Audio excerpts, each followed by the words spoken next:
Di kantor kita yang lama tuh yang di Ampera, deket apotik 24 jam, agak ke belakang sedikit itu kantor kita. Datanglah Bobby naik mobil nih, akhirnya keluar, penjaganya. Temenin gue ya mas, jangan kabur tiba-tiba karena Bobby takut naik ke atas karena dia harus lewatin lorong gitu. Nah begitu dia masuk ke sana udah ngambil alat-alat, tiba-tiba Bobby ini ngerasain ada sesuatu yang nggak enak gitu. Si penjaga yang tadi di bawah udah nggak ada. Ini juga, ini yang ngelihat banyak tapi gue nggak pernah ngelihat. Di mana nih?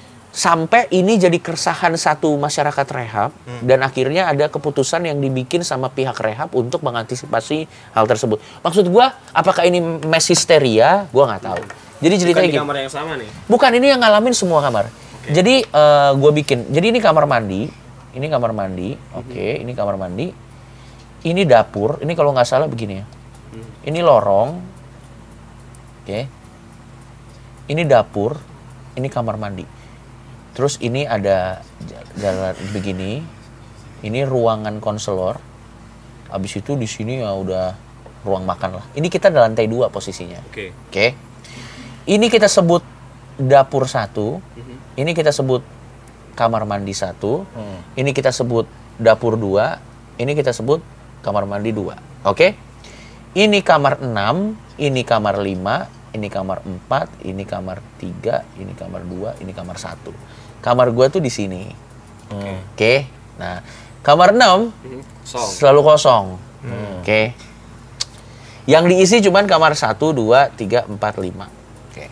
Nah, dapur yang berfungsi, dapur ini.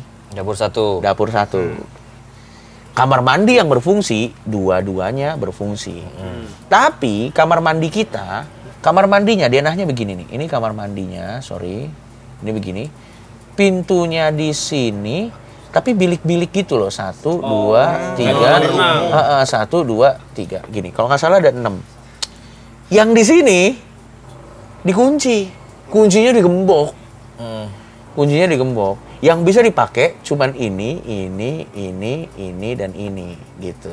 Nah, ini dapur 2 nih. Ini dapur 2 nih, kamar mandi 2. Nggak pernah ada penjelasan digembok. Ternyata belakangan saya tahu. Obvious sekali kan. Ada yang gantung diri di sebelah sini. Dan siapapun yang mandi di sini selalu keserupan. Katanya sih begitu. Makanya pihak rehab menggembok. Tapi ini bukan penjelasan official dari pihak rehab ya. Ini penjelasan dari omongan urban legend dari residen-residen yang udah senior-senior. Kalau pihak rehab ditanya kenapa ini digembok, bilangnya pasti maintenance apa. Ya kan nggak mungkin dia akan ngomong kayak gitu. Licin, banyak sabun cair yang nggak bisa dibikin. Masa tidak dia? Bisa dibilas. Oke. Jadi anak-anak tuh anjingnya adalah kalau malam mau kencing pada takut karena kan lampu dimatiin. Tapi ini dinyala. Nah, kadang kita tuh kalau mau ngerjain tuh kalau malam ini kan di lorong, ini kan lorong ya. Ini kan kamar 6, ini kan kamar 5. Ini lorong kan dimatiin kan. Jadi kalau mau ke sini tuh pada takut. Kadang kalau ada yang kencing malam-malam nih masuk ke sini, ini kan saklarnya tuh di luar. Jadi kalau udah masuk kadang dimatiin saklarnya tuh pintunya ditahan. Emang bercandaan jangki bangsat. Nah. Oke ya, udah ya. Nah, sekarang gue mau kasih tahu nih seremnya di mana. Nanti itu ada ceritanya lagi di kamar mandi. Waktu itu kan gue kan jadi koordinator di rehab gue. Jadi mau nggak mau gue jadi tahu nih cerita-cerita horor begini. Kita memang ada jam 10 udah harus tidur. Tapi kita nggak ada yang pernah tidur jam 10. Biasanya kalau kita udah masuk pura-pura gini, nanti konselor udah cabut, kita bangun. Karena lorong ini dimatiin lampunya, ini kan dapur 2 kan udah kepake. Ini kan ada pintunya nih. Pintunya tuh kebuka terus. Jadi sama persis kayak lorong gitu, kita selalu lihat di dapur 2 tuh ada apa. Tapi yang dinyalain lampu tuh cuma dari sini dan dari dapur sini. Dapur 1 24 jam. Jadi kalau kita mau bikin kopi atau apa bisa. Jadi ini cahayanya nih menyinari ke sini nih. Menyinari ke sana, ngerti kan? Tapi remang-remang. Tapi ujungnya di dapur 2 sana yang pintunya kebuka, itu tuh gelap. Tapi cahayanya ke sana. Nah, hampir semua residen yang pada saat itu gua koordinasi, kan gua kan kepala rumahnya saat itu, selalu bercerita, setiap jam 12 malam lebih mereka mau ke sini kayak ke kamar mandi 2 kayak atau ke kamar mandi 1 kek, atau ke sini kek. Kalau balik lagi ke arah rumahnya, kan mereka ngeliat sini kan, selalu melihat ada anak kecil lagi duduk di, jadi itu karena pintunya kebuka langsung ada tempat kompor gitu, ada anak kecil lagi duduk, begini-begini, halo, gitu. Yang ngomong hampir setiap orang yang keluar kalau malam-malam tuh entah ke sini. Dan anak kecilnya tuh nggak ada suaranya. Tapi kayak begini, terus kayak manggil-manggil gini. Nah, ekspresinya nggak kelihatan ya? Senyum. Kayak bayangan, semi-semi bayangan gitu. Itu semua diceritain. Awalnya nggak ada yang cerita ke gua, lama-lama diceritain, mereka ngomong ke gua. Terus akhirnya gua bilang, men, kalau lu curhat tentang program, itu saya bisa kasih fasilitasnya. Kalau ente cerita begini, apa nih? Akhirnya gua ngomong ke konselor. Pak, teman-teman nih merasa melihat ada sesuatu di kamar mandi 2. Akhirnya konselor bilang, oh ya memang di sini ada hantu. Ya gitulah intinya. Ya udah, kalau gitu solusinya gimana Pak? Saya belum pernah nih mengalami ngasih solusi untuk hal-hal kayak gini. Akhirnya solusinya adalah 1, setiap malam pintu ini harus ditutup. Oke, setiap malam pintu ini harus ditutup supaya apa? Kalau ada yang keluar ngak parno ngelihat pintu itu kebuka. Oke, ditutuplah pintu itu. Ya, ditutup. Cekrek. Tak kenapa setiap malam kebuka terus.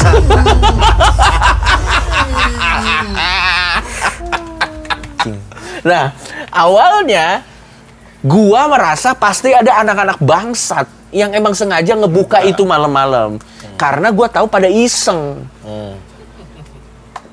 Tapi setelah saya pikir-pikir, isengnya tidak mungkin seperti itu dong, Ya, gitu. mereka ke kamar mandi aja kan takut kan. Nah iya, Niat karena sekali dia buka. niat banget gitu. Akhirnya, atau yang kedua memang itu dibuka sama security. Security itu suka memang patroli setiap berapa jam sekali. Tapi ternyata setelah gua ngobrol-ngobrol sama security pun menghindari area itu kalau udah mulai jam 3 ke atas. Jadi dia cuma dari samping, nyenter dari jauh, cekrek, aman, gitu. Harusnya dia ke sana. Oke, itu kebuka terus kan? Ya sudah. Ceritalah gua, Pak, saya sih sudah dengan kesadaran penuh sebelum tidur sih saya tutup, karena kan kita ada shift-shiftan kan, karena gua pengurus rumah, gua kadang suka patroli malam-malam gitu kan, ngebantuin konselor lah gitu. Pak, saya sih udah saya tutup, tapi menurut anak-anak itu selalu terbuka. Saya tidak tahu, Pak, apakah ini memang ada yang iseng sengaja ngebuka atau bagaimana? Karena gua sebenarnya gua dikasih akses kunci untuk kunci. Katanya, ya udah Cok, lo kunci aja. Katanya, lo kunci aja. Oke, gua kunci nih. Awalnya kan gua tutup biasa, sekarang gua jadi kunci. Jadi gua kunci. Kenapa gua tuh malas ngunci sebelumnya? Karena kalau pagi itu biasa dipakai untuk ruang nyetrika gitu. Jadi gua males banget bangun pagi terus buka, makanya biasanya cuma gua tutup doang. Cuman kan dikasih itu suruh dikunci kan, ya udah gua kunci, cekrek udah. Gitu. Berapa hari kemudian memang tidak terbuka, tapi pintunya bruk-bruk begitu-begitu. Menurut orang-orang yang ada di sana. Oke. Gue lapor lagi, Pak, ini katanya pintunya gerak-gerak nih Pak, gimana ya? Gue nggak ngerti nih cara handle gini. Akhirnya tahu nggak solusinya apa? Ya sudah, kalau begitu solusinya, ruangan 6 itu dijadiin musola. Apa ya istilahnya ya? Jadi katanya kalau bisa kalian di malam-malam tertentu pengajian atau kalian apa sih istilahnya, gue nggak terlalu tahu lah gitu. Biasanya kita sholat 5 waktunya tuh ada ruangan di dekat ruang tamu, tapi dipindahin ke sini.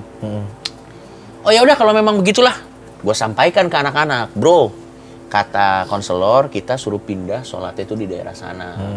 Jadi kita pindah aja yang dekat ruangan TV, kita pindahnya ke ruangan 6. Oke, dicoba sekali. Nah, ini lagi-lagi kan gua kan nggak sholat ya. Jadi gua nggak ada di tempat, dan biasanya mereka tuh sholat apa yang sore-sore? Maghrib. Sholat maghrib.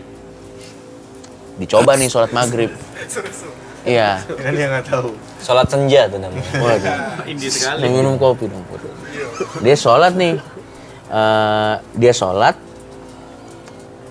Waktu mereka sholat, itu pada kepanasan katanya. Nuansanya tuh nggak nyaman. Pokoknya pengap. Padahal ada kipas, ada apa, pengap, suasananya nggak nyaman. Ini sholat jemaah. Pengap, ada kipas, apa segala macem. Dan mungkin namanya jangki, imannya nggak kuat ya. Gue nggak ngerti lah ya gini-gini ya. Gue di luar ekspertis gue lah. Baru sekali sholat gitu pada protes. Pak, saya nggak mau sholat. Baru sekali padahal. Baru sekali. Semuanya dengan suara bulat tidak mau lagi. Sholat jemaah di sana. Ya kan masa ibadah diatur-atur kan. Ya udah akhirnya solusinya apa? Nggak ada. Ya tetap aja gitu. akhirnya solusinya tau gak apa? Jadi kita tuh sebelum tidur biasanya di absen, ada apel gitu kayak di absen nama-namanya 1, 2, 3 untuk memastikan gak ada yang kabur dari rehab lah. Jadi solusinya apa? Gue selalu bilang, oke, kita tahu lah apa yang lagi jadi omongan hangat saat ini. Untuk menghindari kengerian yang entah itu ada di pikiran kalian sendiri atau tidak, karena kan karena kan gue nggak ngalamin. Gini aja, sebelum tidur kita pipis dulu aja semuanya supaya meminimalisir kemungkinan kita pipis keluar itu. Jadi cuman itu doang solusinya. Sampai gue masih skeptis tuh, sampai satu ketika itu semua menjadi gitu adalah ini belum yakin ya, tapi jadi mempertimbangkan. Jadi malam-malam tuh malam Jumat, gue sama wakil pengurus rumah namanya Bondi. Dua-duanya satu nggak punya agama kayak gue, satu lagi nih keturunan Chinese lah. Chinese-nya Chinese Kristen gitu. Dan dia juga nggak religius. Emang nggak apal ajaran agama sendiri juga nggak apa. Jadi kita berdua nih emang nggak ngerti ajaran agama. Kita lagi patroli sampai kita ke tempat makan terus kayak ada wastafel gitu. Itu jam berapa posisinya? Jam 1 malam. Karena memang kita nggak bisa tidur juga. Jalan-jalan yuk. Ayo kita jalan-jalan nih keluar. Lampu semua masih dimatiin. Kita ke ruang makan, di situ ada wastafel. Nah, nama teman gue ini kita jalan. Gue nggak usah sebut namanya ya. Kita jalan. Terus dia ngomong, Cok, kalau misalnya tiba-tiba wastafel itu kebuka, itu semua orang udah pada tidur karena kita kan bukain kamar satu-satu, mereka udah pada tidur. Kalau misalnya itu wastafel kebuka terus airnya ngucur, gimana? Ya nggak apa-apa, gue bilang. Paling rehab ini bayar air mahal, kita ketawa-tawa kan. Udah, kita turun ke bawah, ke lapangan, muter sekali, pas naik ke atas, sudah terbuka, kerannya sudah terbuka. Habis itu gue bilang, lo lihat apa yang gue lihat nggak? Lihat.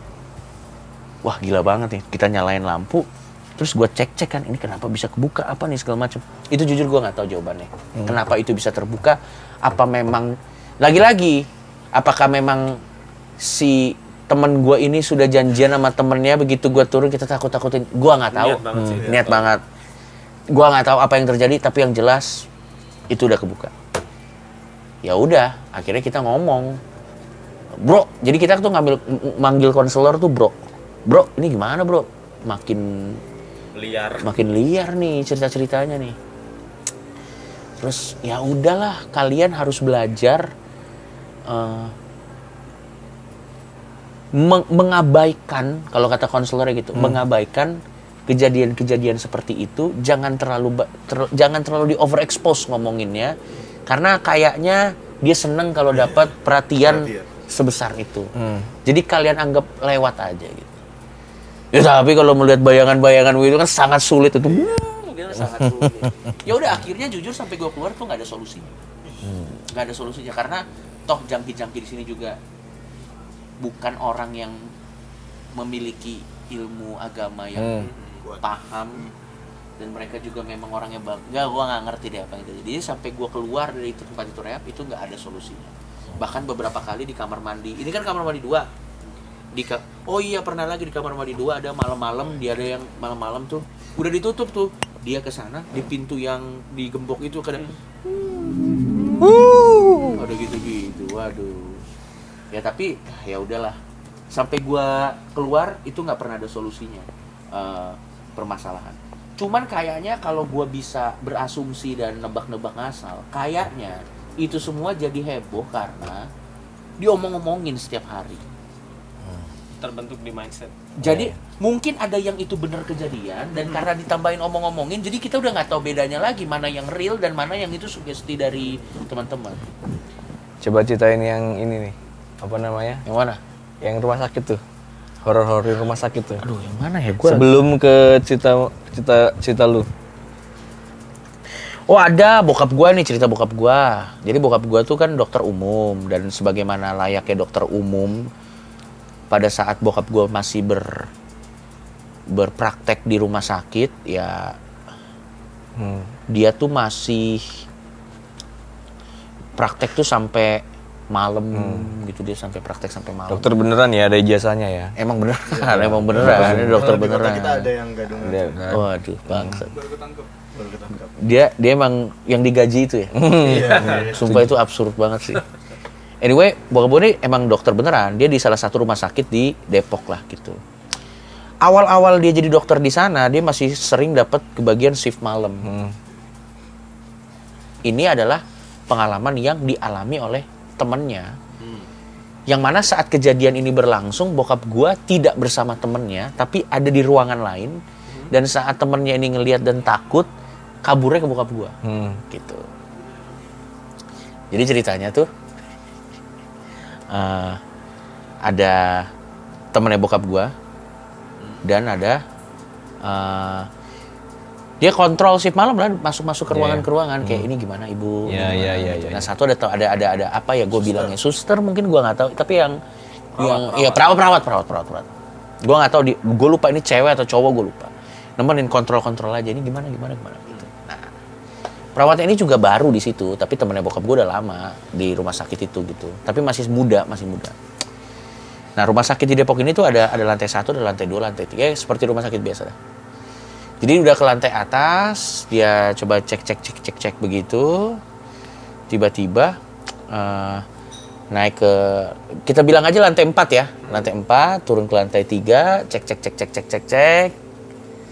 Masuk. Nah pas ke lantai 2, jadi lantai 2-nya itu di rumah sakit bokap gue tuh, itu bukan ruangan pasien, emang ruangan gelap aja gitu. Kalau udah malam itu emang gelap. Nah itu tiba-tiba, kan dia udah pilih ke ground nih. Iya. Dari set, pas lantai sini, kebuka dong.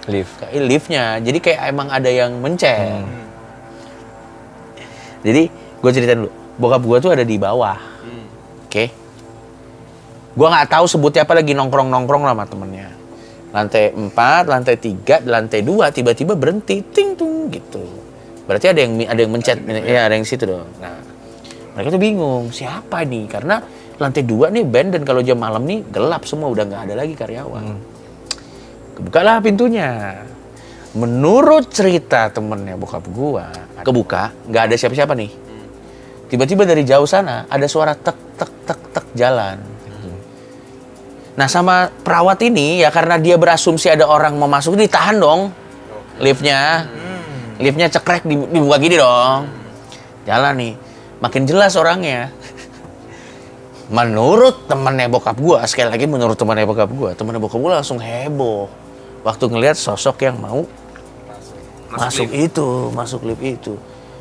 Kamu ngapain? Itu Pak, ada yang mau tutup gitu. Akhirnya, kenapa sih Pak? Tutup. Ya udah ditutup, cek gitu, ketutup, dah. Turun ke ground, ke lantai 1. Gua nggak tahu, pokoknya turun dia ke lantai 1, kebuka, kabur dia ke tempat bokap gua. Wah gila, tadi gua ngeliat, bokap gua namanya Hannibal kan. Hannibal, tadi gua ngeliat hantu. Terus perawatnya bilang, kenapa sih dok? Ada apa gitu? Itu tadi ada orang mau masuk, kenapa ditutup dok? Katanya. Itu yang kemarin saya operasi udah meninggal. Tanya kok bisa meninggal ya saya Pak? Gitu kali. Nggak tahu deh. Jadi katanya itu adalah orang yang dulu, yang beberapa hari yang lalu udah dioperasi dan itu udah meninggal. Awalnya dia cuma menurut temennya bokap gua cerita nih. Awalnya dia cuma, anjing kok nih mukanya familiar, kayak dia pernah lihat di mana waktu jalan gitu. Yang bikin akhirnya dia takut adalah di jempol kakinya tuh ada iketan, lo tau gak sih kalau jenazah? Di situ begitu dilihat situ, wah anjing, gue tahu ini siapa, ini yang waktu itu gue operasi udah mati, langsung tutup. Bapak-bapak. Nah itu cerita dari bokap gue. Bokap gue ada beberapa cerita lagi, tapi ceritanya nggak terlalu kayak misalnya di kantor bokap gue di rumah sakit gitu, dia lagi kayak baca koran, terus tiba-tiba waktu korannya diginiin, gelasnya pindah ke sini gitu. Habis itu bokap gue baca, dipindahin lagi ke sini, bokap gue baca koran, kebuka, pindah lagi ke sini. Terus bokap gue kayak bilang, jangan gangguin dong, saya kan, bokap gue gitu orangnya. Jangan gangguin lah, gue di sini juga kerja gitu. Dipindahin lagi ke sini, terus dia baca, Terus bokap gue dengar kayak ada gitu, begitu buka. Menurut bokap gue sekali lagi ya, karena bokap gue tuh di orang Batak katanya mata begu. Mata begu ini adalah orang yang bisa lihat hantu. Tapi bokap gue jarang cerita-cerita ini, salah satu cerita yang diceritain bokap gue. Jadi gelasnya itu ada tangan gitu terus mindahin ke sebelah gitu. Dari meja gitu terus bokap gue, oh ya udah jangan iseng kamu gitu. Nah, cerita yang gini men, kayak gitu. Jadi dia lagi duduk gitu kayak gini terus lihat, kamu jangan iseng lah, bokap gue gitu, kamu jangan iseng lah. Cerita yang bakal gue ceritain ini cerita yang belum pernah gue ceritain di podcast mana-mana, cuman di Trauma, dan ini di keluarga besar gue yang ngalamin, di keluarga besar gue yang ngalamin. Jadi ceritanya orang Batak itu kan silsilahnya besar gitu. Gue tidak memahami siapa ini adalah siapa. Gue nggak tahu, gue bukan orang yang ngikutin gitu. Tapi kejadian ini masih terjadi di sebenarnya saudara jauh mungkin bilangnya, intinya gitu.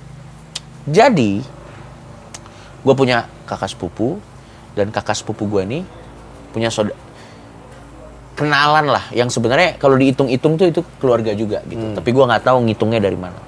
Nah, kenalannya kakak sepupu gue ini punya ART deh, punya ART yang sudah dianggap seperti keluarga, Don. Jadi ART dari kenalannya kakak sepupu gue ini udah dianggap sebagai keluarga. Lo pasti punya dong kayak udah 20 tahun, 30 tahun ART-nya kerja di rumah lo, bahkan anak-anak lo juga udah manggil dia kayak bibi gitu. ART-nya kebetulan cowok. Jadi udah dipanggilnya tuh kayak mang, udah bagian dari keluarga. Kalau keluarga itu jalan kemana-mana juga dia nggak pernah dibeda-bedain. Kalau ART lain kan kalau misalnya jalan kan mungkin kalau makan di restoran kan menunya dipisahin. Ini enggak, udah bener-bener literally dianggap sebagai keluarga gitu. Dan si ART-nya ini juga merasa dianggap seperti keluarga. Makanya ART-nya ini sangat sayang sama anak-anaknya si keluarga ini gitu. Nah, dulu si keluarga ini bapaknya ini pengkoleksi jam-jam antik. Oke. Bapaknya ini pengkoleksi jam-jam antik. Bapaknya dikasih jam sama rekan kerjanya dari Belanda, yang mana jam ini tuh yang kalau jam 12 malam dia yang jam gede banget, antik gede banget, dan itu ditaruh di ruangan tengah. Jam gadang ya? Waduh. Kegedean. Mohon maaf, itu kegedean. Ditaruh di ruang tengah nih, cekrek. Dah. Cuman setiap jam 12 malam itu jam brang, anak-anaknya yang masih kecil ketakutan. Anak-anak keluarga itu tuh ada 3. Anak-anak ini selalu ketakutan karena suaranya tuh kayak brang, ketakutan. Akhirnya karena ketakutan, ayahnya nih si kepala keluarga ini bilang sama si ART-nya, Kang, sepertinya ini jam 12 ini belnya nih bikin orang-orang takut. Bisa nggak Kang, setiap jam 12 atau mau menuju jam 12 itu bel bawahnya itu diganjel aja. Baru abis itu dicabut aja. Karena kalau bunyinya siang kayaknya nggak ada masalah. Kalau bunyinya malam, ini anak-anak masih kecil pada takut. Oh siapa? Gitu. Ya udah. Itu jadi kebiasaan yang selalu dilakukan sama ART-nya selama puluhan tahun dia kerja di rumah keluarga tersebut. Oke? Sampai satu ketika udah nggak ada yang ingat.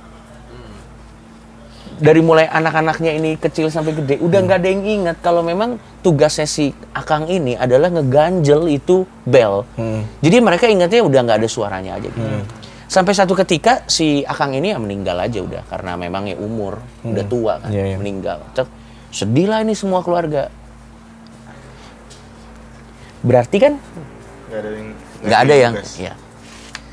Udah meninggal semua sedih, mereka berduka apa, sampai akhirnya sebulan kemudian dari meninggalnya si ART ini, untuk pertama kalinya setelah puluhan tahun bunyi lagi. Teng. Tapi sebulan setelah. Sebulan itu baru bunyi lagi, dan di situ nangis bapaknya. Dia bilang anjing, berarti selama ini dia masih ganjelin itu. Selama sebulan. Juga ya. Sampai akhirnya ini kayak dia mau ngasih terima kasih ya Pak gitu. Karena keluarga itu tuh saking dekatnya sama ini menurut interpretasi si keluarga ini ya, gue nggak tahu nih bener atau enggak. Jadi menurut si kepala keluarganya, oh berarti ini say goodbye-nya dia. Jadi selama sebulan bahkan kami semua udah lupa. Itu si ART sangat setia, bahkan masih sampai ganjel. Setelah sebulan kemudian baru dia kayak cuman mau ngasih tahu dari bunyi lonceng itu kayak, Pak saya pamit gitu. Ibunya, bapaknya sama anak-anaknya semua nangis. Abis itu telepon ke keluarganya, wah kita apa yang bisa kami bantu, apa segala macem gitu. Dan itu waktu gue diceritain pertama kali, anjing ini mah serem tapi sedih bangsat. Iya. Iya itu sih menurut gue. Jadi ya moral of the story-nya, jangan punya jam ada bel. Bagus sih.